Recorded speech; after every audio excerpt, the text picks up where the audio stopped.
second part of this unit, which is nanotech. Quantum was basically talking about the finer things, where we came to know about the basic theory behind all of these things. Nanotech talks more about the application part of those things. So nano और quantum में अगर हम differentiate करना चाहें तो difference is not much, size wise भी और properties wise भी. So quantum में what happens is the particles are generally of the order of smaller than an angstrom, somewhere around an angstrom or smaller than an angstrom. जब हम nanotech की बात कर रहे हैं तो as the name suggests, it talks generally about particles of the order of nanometers. ठीक है, एक नैनोमीटर में कितने एंगस्ट्रॉम होते हैं?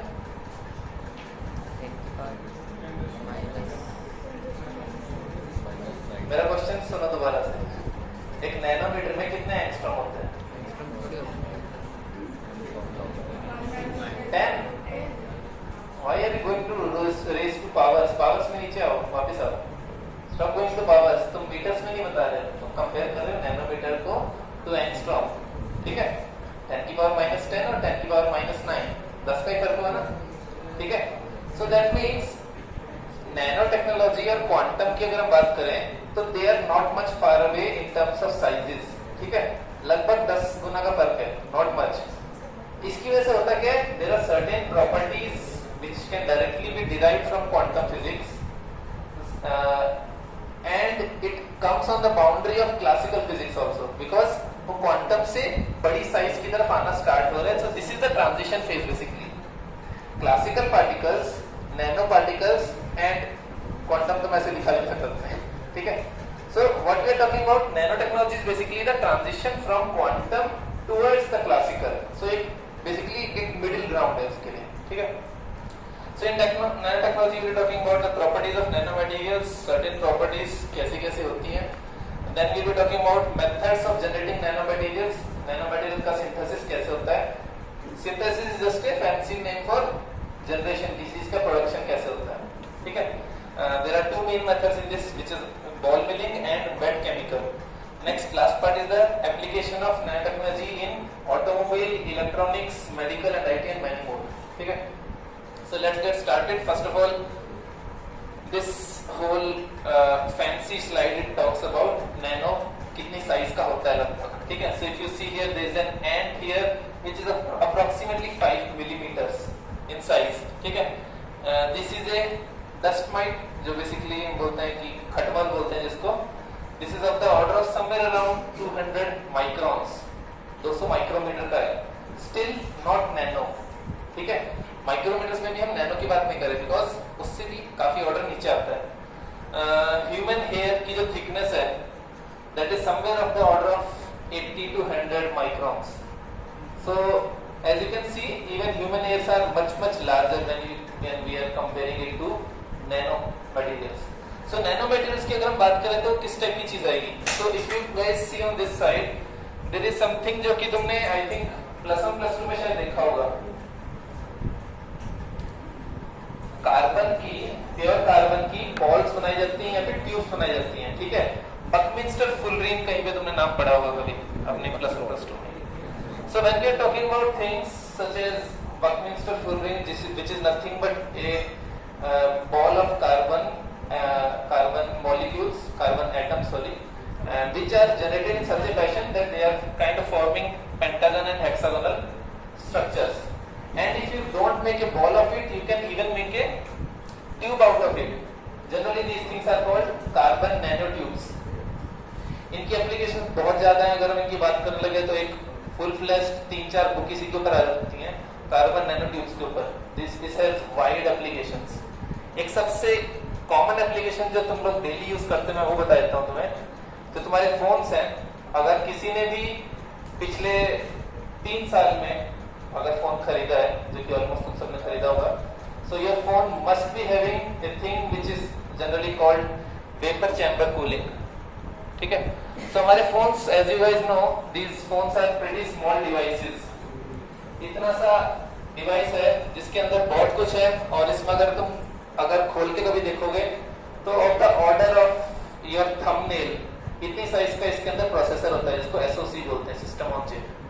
वो इतना छोटा प्रोसेसर इतनी ज्यादा कैलकुलेशंस एंड इतनी हैवी टास्क परफॉर्म कर पाता है, दैट मीन्स वो बहुत ज्यादा हीट जनरेशन भी करेगा।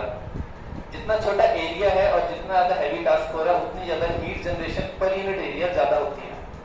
सो उतनी ज्यादा हीट जनरेशन को हैंडल करने के लिए almost all of our phones have no fans in them, unlike PC and laptops.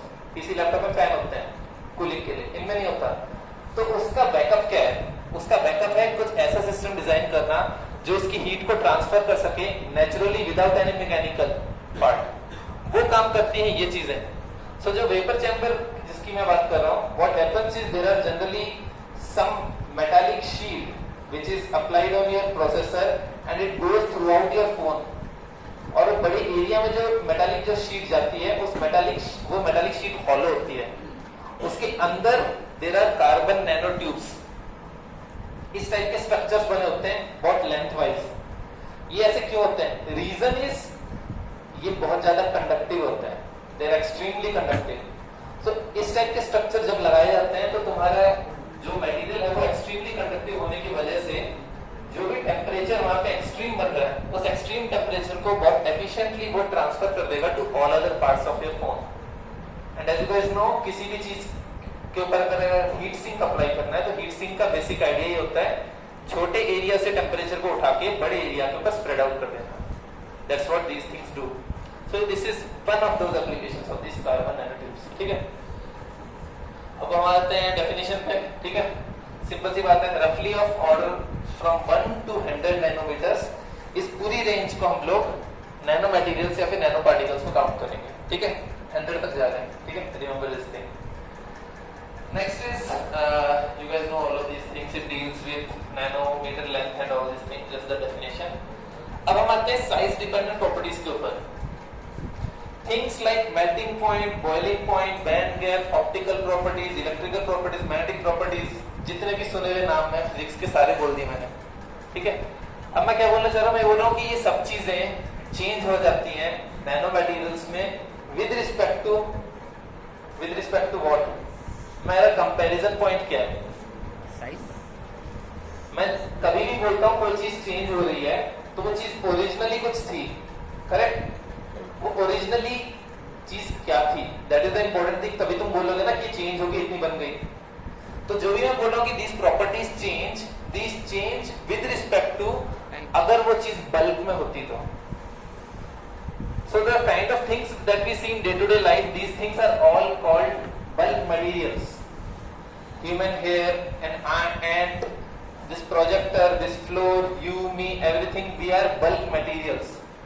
Until and unless you go to the order of few nanometers, you are talking about bulk materials. So अगर हम assume करें कि bulk में there is some kind of thing, let us say there is this watch, ठीक है? अभी मुझे पता नहीं है, but let us say कि metal की बनी हुई है। अगर ये metal की बनी हुई है तो इतनी size का जो metal है, this is a bulk material। Nanometre पे तो नहीं है अभी, obviously दिख रहा है। So इस bulk metal को अगर मैं assume करूँ if this is steel, steel का एक पर्टिकुलर मेल्टिंग पॉइंट होगा, ठीक है? It's somewhere of the order of 1500 Celsius के आसपास कुछ होता है, ठीक है? Depending on what kind of steel it is. So let us assume this melts at 1500 degree Celsius. जब मैं इसको बोल रहा हूँ कि मेल्ट्स एट 1500 डिग्री सेल्सियस, मैं बोल रहा हूँ इसका बल्क मटेरियल की प्रॉपर्टी है वो 1500 डिग्री सेल्सियस पे मेल्ट होना। It is not the property of this material in nano form. So same he material steel, exactly इसी मटेरियल की अगर हम नैनो पार्टिकल्स अगर निकाल लें, लेट अस से मैंने कुछ 100-200 एटम्स निकाल के अलग रख लिए, ठीक है? One atom is generally of the order of angstrom, ठीक है? ये होता है ना, एक एटम का जो साइज होता है, रेडियस जो होता है एंगस्ट्रॉम के आसपास होता है, ठीक है? अगर मैंने कुछ 100-200 एटम्स निकाल लिए तो लगभग 1 नैनोमीटर के आसपास की साइज के बन जाएंगे, ठीक है? अब वो नैनोमीटर की साइज के आसपास होंगे, that means now the material that I am having is a nano material. तो इसी स्टील का अगर मैं नैनो मटेरियल पिक कर लेता हूं तो उसको अगर मैं मेल्ट करने की कोशिश करता हूं, उसका मेल्टिंग पॉइंट 1500 नहीं होगा, दैट विल चेंज। अब इसमें सवाल आता है ऐसा क्यों हो रहा है? वी आर स्टडीइंग फिजिक्स ना, लॉजिक होना चाहिए ना चीज के पीछे। सिंपली मैंने बोल दिया कि चेंज होता है, हाँ करके तुम नहीं मानोगे, कैसे और क्यों हो रहा है, that is the important thing ना। अज्यूम करो किसी भी चीज का, अब हम आते हैं सबसे बेसिक चीज पे, हम पानी की बात करते हैं, उसके बारे में तुम लोग ऑलरेडी बहुत कुछ जानते हो ना, वाटर। सो वाटर को ही हम बल्क में और नैनो में लेकर चलते हैं। एक इजी एग्जांपल होगा, ठीक है। Late us assume this is a ball of water, इसमें काफी पानी है, कोई कमी नहीं है, समंदर है, ठीक है। इसका हम टेम्परेचर इंक्रीज कर रहे हैं, it boils at a certain temperature, correct. कितने टेम्परेचर पे बॉईल होता है वाटर? 100 डिग्री सेल्सियस, ठीक है। तो 100 डिग्री सेल्सियस पे ये पानी जो है बॉईल हो रहा है बल्क में। अब मैं बोलता हूँ मैंने इसी पानी का बहुत छोटा सैंपल पिक कर लिया, लेट अस से कि यहाँ पे जो छोटा सैंपल है इसमें मेरे पास कुछ ही एटम्स पड़े पानी के। So if you guys have been curious at some point of your life, then you guys might know boiling point की definition जो होती है, that says किसी भी मटेरियल का सरफेस टेंशन खत्म हो जाने को बॉइलिंग पॉइंट बोलते हैं, ठीक है। बॉइलिंग पॉइंट की डेफिनेशन में ही ये टर्म आती है, when the surface tension of any material cease to exist, then we say that that thing is boiling, ठीक है। कभी तुमने अगर देखा होगा लिक्विड ऑक्सीजन या फिर लिक्विड नाइट्रोजन, उनको लिक्विड स्टेट में रखते हैं, then they start to feel और look like liquidish, correct, fluid जैसे शो होते हैं। But standard day to day life में we are all surrounded by nitrogen and oxygen, they don't seem to seem liquid, correct. At present they have boiled, ये अपने boiling point के ऊपर है, इसलिए अभी गैसियस फॉर्म में शो हो रहे हैं। डिफरेंस क्या है, इनका बॉइलिंग पॉइंट इतना ज्यादा हाई था बेसिकली कि at regular temperatures only, at room temperature only they have already boiled, ठीक है। अब हम आते हैं सेम चीज को दिमाग में रखते हो पानी के ऊपर। पानी का बॉइलिंग पॉइंट होता है 100 डिग्री सेल्सियस, यानी एट 100 डिग्री सेल्सियस इसका सरफेस टेंशन खत्म हो जाता है। अब मैं सरफेस टेंशन की बात स्पेसिफिकली क्यों कर रहा हूं, अब तुम नैनो में देखो सेम चीज को।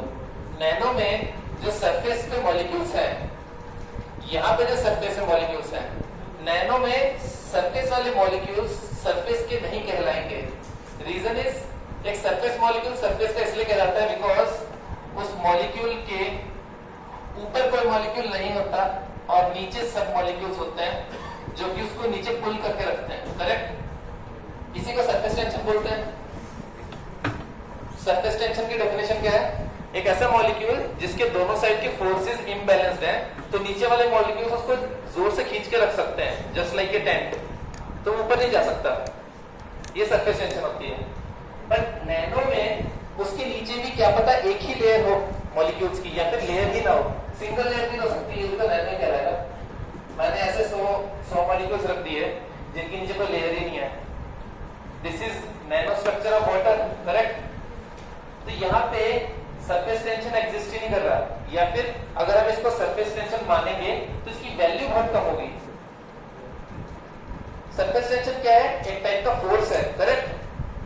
Surface tension is a force ना which is bounding those surface molecules from the bulk material. अगर नीचे बल्क मटेरियल है ही नहीं तो उनको बाउंड करके कौन रख रहा है, कोई नहीं रख रहा। दैट मींस इनके ऊपर वो इम्बैलेंस फोर्स नहीं है, इनके ऊपर नॉर्मल फोर्स है जो कि आपस में एक दूसरे से ज्वाइन होता है। तो फोर्सेस इनमें ऐसे ऐसे, नीचे की तरफ कोई फोर्स नहीं है।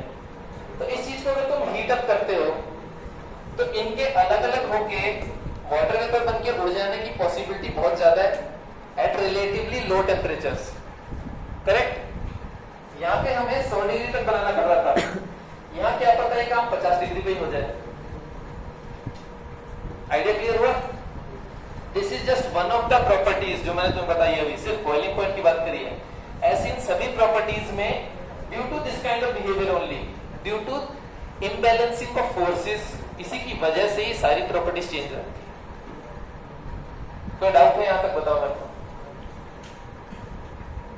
पक्का क्लियर है? This is just one example कि एक ये प्रॉपर्टी कैसे चेंज हो सकती है। ऐसे ही मल्टीपल प्रॉपर्टीज में due to the difference of having multiple molecules compared to having very few molecules, these properties change, electrical, magnetic, all these properties change, ठीक है। See, even the structure of materials change with respect to size. Structure क्यों change होएगा? Again imbalance इन forces की वजह से। जो हमने अभी वो बकमिंस्टर फुलरिंग जो हमने देखा था, ये ऐसा स्फीयर क्यों बनाता है? तुमने नोटिस किया होगा नेचर में कि अगर तुम वाटर ड्रॉपलेट्स की अगर बात करो, जितना छोटा वाटर ड्रॉपलेट होता है उतना ज्यादा स्फेरिकल दिखता है। जैसे जैसे बड़ा होता है तो उसका शेप जो है it starts to become oblate kind of. तो स्मॉलर होने पे ज्यादा स्फेरिकल क्यों होता है? Reason is these forces the proportion of these forces changes when you start to go smaller and smaller. That is the reason why we are saying that even the shape of these materials change with respect to their size. इसकी वजह से stand alone अगर तुम carbon डाल देते हो बहुत सारे ऐसे फर्श पे, उसकी बॉल तो नहीं बन जाती अपने आप, बट अगर तुम very small amount of carbon अगर तुम यूज करते हो सिंथेसाइज करने के लिए, तो तुम उसकी बकमिंस्टर वाली बॉल तुम पकड़ के थोड़ा बनाते हो, वो अपने आप बनती है ना। No one is using some tweezers at a nano scale to form that ball, it is being formed on its own, because वो फोर्सेस ऐसे हैं जो एक दूसरे को बैलेंस करने के लिए एक स्फीयर का शेप ले रहे हैं। That's what's happening there. ठीक है, क्लियर है? जाग रहे हो कि नहीं? नहीं जागोगे मैं सवाल पूछ लूंगा, ठीक है? सी सबसे इंपॉर्टेंट प्रॉपर्टी जिसकी मैं बात कर रहा हूं, एग्जाम पॉइंट ऑफ व्यू से भी और बिना उसके भी, nano materials have a relatively large surface area when compared to the same mass of material produced in large form. Makes sense? इस सारे पानी को अगर मैं नैनो फॉर्म में लेके आऊं तो क्या पता है पूरा फुटबॉल फील्ड भर जाए। क्यों? क्योंकि मैंने उसकी थिकनेस जीरो करने की कोशिश करी है। ये जो नीचे था मटेरियल उसको निकाल के मैं साइड में दिखाता जा रहा हूं। I am trying to make a sheet of water. Obviously this sentence make sense then, ठीक है? So this ratio is very important. इस रेशियो का एक नाम है, इस रेशियो का एक मतलब है, ठीक है? So nanoparticles can make materials more chemically reactive and affect their strength or electrical properties. See this thing? किसी भी मटेरियल का केमिकल रिएक्टिविटी किस चीज पर डिपेंड करती है? फर्स्ट ऑफ ऑल मटेरियल है किस टाइप की, वो केमिकली रिएक्ट करेगी भी कि नहीं, correct? Second thing which is very important is effective surface area, जो कांटेक्ट में आएगा केमिकल रिएक्शन होने के लिए। कैटलिस्ट वर्ड सुना है? सुना है ना?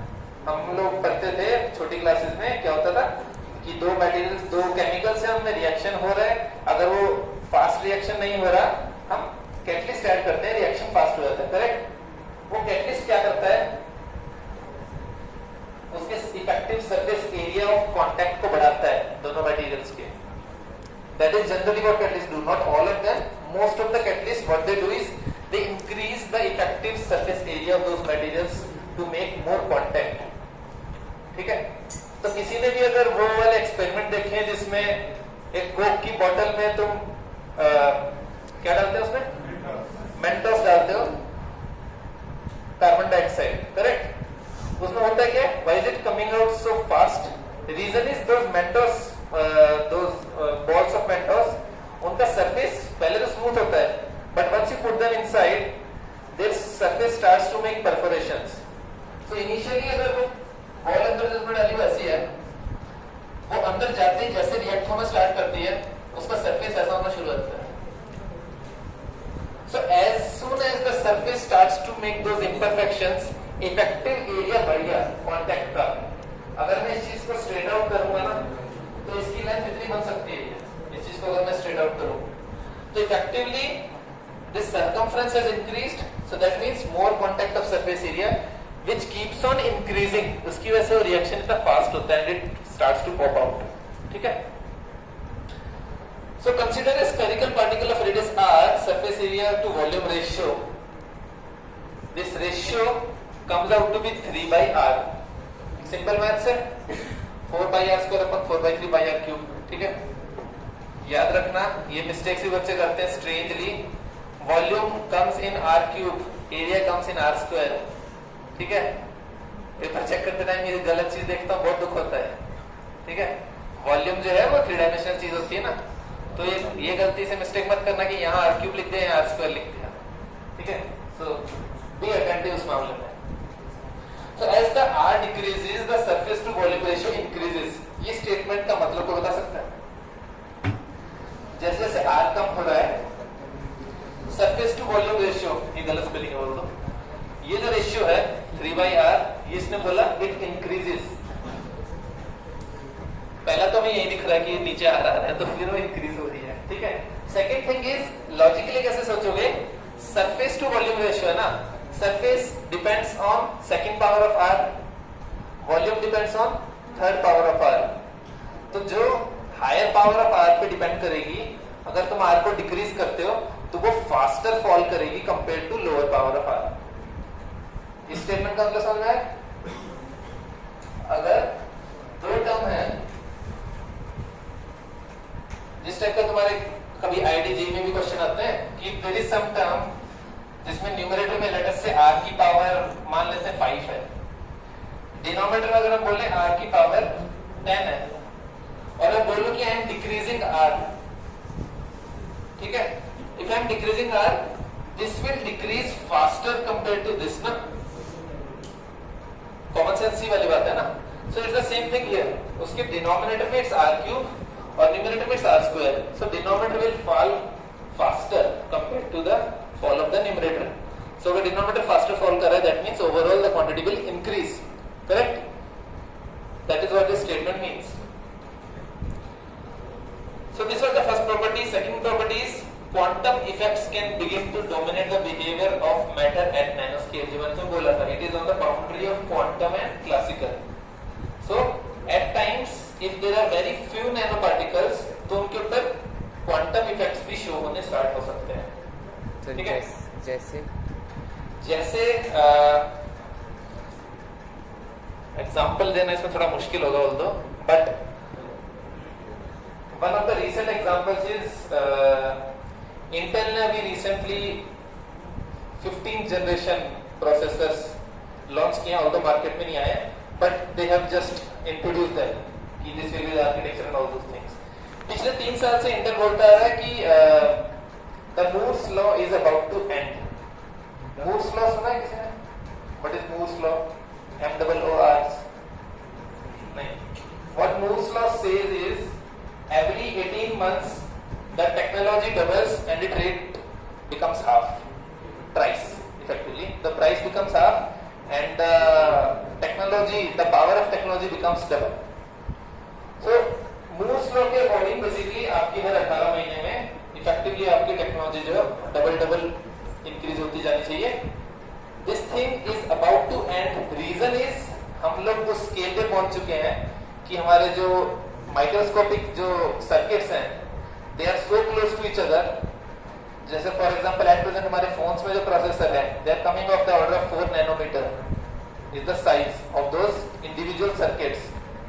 4 नैनोमीटर से छोटा 3 नैनोमीटर जाने के लिए जो तकलीफ हो रही है इंटेल को, वो इसी वजह से हो रही है because as they come closer and closer due to quantum effects आपका इलेक्ट्रॉन इस वायर से इस वायर में जंप कर जाता है और आप उसको रोक नहीं सकते, फिजिक्स अलाउ नहीं करती आपको रोकने के लिए। So no matter how good materials you are using the perfect conductors, you are doing everything, you are using the perfect amount of potential difference and all those things, but effectively physics, effectively the uncertainty principle, वो ही आपको allow नहीं करता कि आप उस electron को बिठा लो, वो कूद जाएगा दूसरी side. So that is one of the examples which is at present hindering the growth of technology in our processors, that is the quantum effect। तो जैसे जैसे तुम स्मॉलर स्केल पे जाते हो नैनो के, क्वांटम इफेक्ट्स इतने बढ़ते जाते हैं कि आप effectively at some point of time आपका जो मटेरियल है वो क्वांटम की तरह बिहेव करना स्टार्ट करता है, ठीक है। वैसे मुझे एक बार याद दिला दो किस टाइम एंड होती है क्लास? 2:30। अच्छा 2:35 2:30 नया टाइम है। 50 का स्टार्ट करके 30 मिनट हो जाता हूँ। Okay, so we are talking about classification of these nanomaterials. As you can see, bulk is 3D. This is nano sheet 2D. Nano wire 1D and nano dots 0 dimension बोलते हैं इसको। Although it is not 0 dimensional but उसकी size इतनी छोटी है कि हम उसका कोई डायमेंशन नहीं काउंट करते हैं, ठीक है। So I don't think these things need any explanation or nothing like that. ठीक है, ये मैंने तो अभी बता ही दिया। Nano particles, nano capsules, nano fibres, nano wires, all of these are the applications of these nanoparticles. Physical properties, छोटा होता है बहुत। this also I have explained it to you, it's the same thing, surface to volume ratio. Yes, if we see this graph, this is a little bit interesting. See here, there is a new term here, dimer. किसी को पता है dimer क्या होता है? DIMER.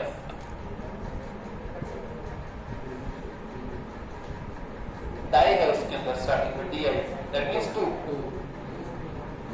दो nano particles अगर एक साथ रहते हैं that forms a dimer.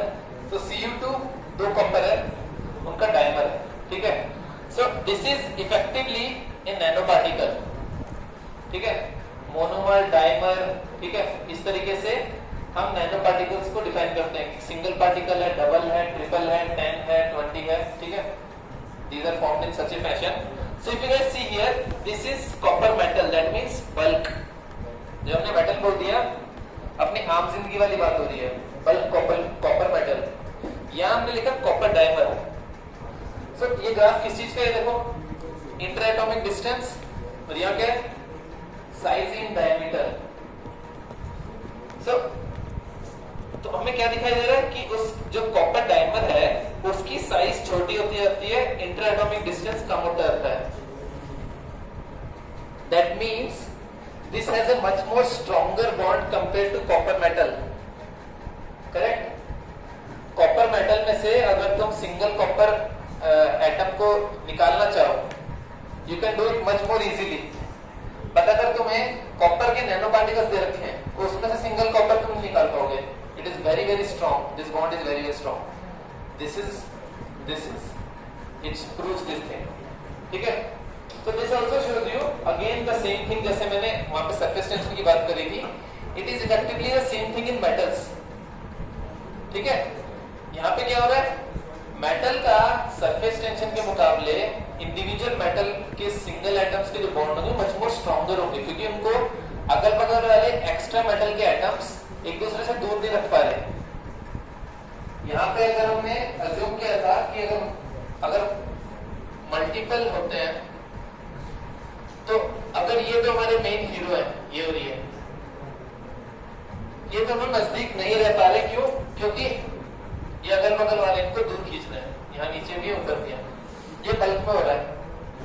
But इसमें क्या हो गया? इन सबको भगा दिया। Now these two they have only the attraction of each other, तो ये much more closer होंगे एक दूसरे के।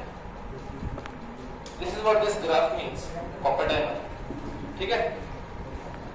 So same material कॉपर को ही यूज करके you can get out different properties. उस मटेरियल को आप अलग अलग प्रॉपर्टीज में यूज कर सकते हो, बिकॉज तुम इफेक्टिवली उस मटेरियल की स्ट्रेंथ कम या ज्यादा कर सकते हो बेस्ड ऑन कितनी साइज ले रहे हो तुम उस मटेरियल की। दिख रहा है? दिस इज वेरी इंटरेस्टिंग, क्योंकि अगर तुम्हें कोई बोले कि तुम इस चीज के लिए एक पर्टिकुलर काम के लिए कॉपर यूज करो, बट उसकी स्ट्रेंथ काफी नहीं है कॉपर की, और तुम्हें बोले कि तुम्हें दूसरी मटेरियल दे भी नहीं रहा, तुम कॉपर की स्ट्रेंथ इंक्रीज कर सकते हो अगर तुम कॉपर को नैनो पार्टिकल्स के फॉर्म में यूज करना स्टार्ट कर दो। तो सेम मटेरियल से you can have different kind of strengths depending on what kind of application you want. ठीक है, सो ये उसी का एक मेल्टिंग पॉइंट का ग्राफ है जो मैंने तो ये एक्सप्लेन किया था। It's the same thing, when you go to nano the melting point changes. ठीक है, केमिकल प्रॉपर्टीज मैं तुम्हें एक्सप्लेन कर रही थी। It's the same thing, surface area बढ़ने की वजह से केमिकल एक्टिविटी बढ़ जाती है। तो it is talking about just one of the examples useful in hydrogen storage devices with metals. So hydrogen को स्टोर करने के लिए देयर आर सर्टेन डिवाइसेस जहां पे इफेक्टिवली सरफेस एरिया बहुत ज्यादा होना जरूरी है। That is very crucial, because otherwise hydrogen को स्टोर नहीं कर सकते। कंप्रेशन के बेस पे hydrogen can't be stored, it is very explosive. So उसके लिए it is very important to have some material on whose surface hydrogen can be stored. So अगर surface पे hydrogen store होता है, तुम ज्यादा storage चाहते हो, तो तुम्हें effectively ज्यादा surface area चाहिए. ज्यादा surface area चाहिए मतलब nano materials. तो तुम ऐसी मटेरियल यूज करोगे जिसके surface के ऊपर nano particles की layer हो, ताकि effective surface area बढ़ जाए, तो हाइड्रोजन की तुम storage कर सकते हो. This is one of the examples. ठीक है? इसलिए diagram which represent the same thing. ठीक है? Nano confined lithium nitride as a rechargeable. So हमारी जो मोबाइल्स में जो बैटरी वगैरह होती हैं, उसमें भी it's the same thing. Battery में केमिकल रिएक्शन होता है. ठीक है? Lithium ion battery. ठीक है, जिसको LiIn बोलते हैं ना, लिथियम आयन बैटरी. उसमें इफेक्टिवली क्या हो रहा है, आपकी लिथियम की वो शीट्स होती हैं, उन शीट्स का रिएक्शन होता है उस केमिकल के साथ. तो शीट का रिएक्शन केमिकल का बेटर हो पाए, उसके लिए इट इज वेरी इंपॉर्टेंट कि वो सरफेस जो है इट शुड बी लार्ज. अब मोबाइल तो लार्ज नहीं बना सकते, तो उसी के अंदर छोटे एरिया में सरफेस को बढ़ाना, मतलब नैनो मटेरियल्स अगेन. ठीक है? इलेक्ट्रिकल प्रॉपर्टीज, इसमें the important thing is this thing only. See here, in semiconductors separation between the energy levels increases and becomes discrete. अब इसमें एक इंपॉर्टेंट चीज है, तुम लोगों ने देखा होगा सेमीकंडक्टर्स में हम लोग एक ऐसी स्टेटमेंट देते हैं ना, there is a conduction band and there is a valence band. Correct? बीच में हम बोलते हैं बैंड गैप है, ये Eg का. करेक्ट? ये हम बोलते हैं फॉर बल्क मटेरियल्स. जब इंडिविजुअल एलिमेंट्स के ऊपर आते हो, इंडिविजुअल एटम्स के ऊपर आते हो, तो separation between the energy levels increases and becomes discrete. यानी कि ये जो कंडक्शन बैंड था, it was a combination of number of balls of atoms. अगर तुम उन एटम्स को अलग अलग कर दोगे, तो इफेक्टिवली ये सिंगल बैंड नहीं दिखेगा, तुम्हें अलग अलग लाइंस दिखाई देंगी. ठीक है? जो हमारा बेसिक आइडिया था, इनिशियली हम क्या मान के चल रहे थे, एक एटम है, उसमें एनर्जी की लेवल्स हैं, right? 1s 2s 2p 3d all those things ना. फिर जब हम सेमीकंडक्टर्स की बात करते तो अचानक से बैंड बोल देते थे, और तुम लोग मान भी लेते थे कि भाई एनर्जी बैंड है. वो एनर्जी बैंड एक्चुअल में नहीं है, वो बहुत सारे एनर्जी लेवल्स हैं उन एटम्स के, जो इतने क्लोज है एक दूसरे के कि वो एक बैंड की तरह दिखाई देता है. जब वो तुम उन एटम्स को अलग अलग कर दोगे, तो ओरिजिनली तो लेवल्स ही थे, वो तुम्हें लेवल्स दिखने स्टार्ट हो जाएंगे दोबारा से. तो अगर नैनो पार्टिकल्स होते हैं ना, तो इसका इफेक्टिवली अगर हम देखें, इसका डायग्राम कुछ ऐसा बनता है. सिंगल एटम्स, ठीक है, डाइमर, ठीक है,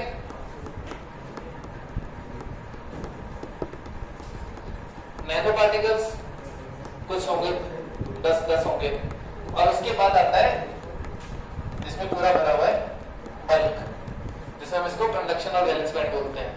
it goes like this: single atom, dimer, nano particles, bulk. तो हम लोग जो बैंड थ्योरी ऑफ सॉलिड्स पढ़ते हैं, conduction band, valence band, energy band gap, वो किसकी बात करते हैं? इफेक्टिवली वो ये ऐसी बहुत सारी चीजें जो ओवरलैप हो रखी हैं. ठीक है? So if you again go back to individual और स्मॉलर नंबर ऑफ पार्टिकल्स, तुम्हें वो सेपरेट लाइंस दिख जाएंगी एनर्जी की लेवल्स. ठीक है? क्लियर है? पीछे वाले सारे फेल होने वाले दिख रहा है.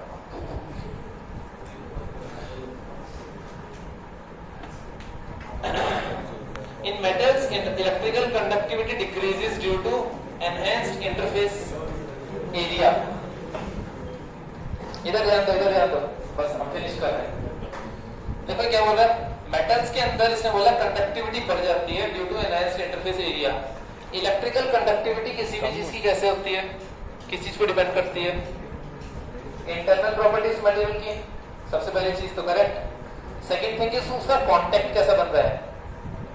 तो तुम लोगों ने देखा होगा कि जब भी कोई इलेक्ट्रिशियन दो वायर्स को कांटेक्ट में लाने की कोशिश करता है, और अगर वो लाइव वायर्स हैं, तो initially there is spark generated, correct?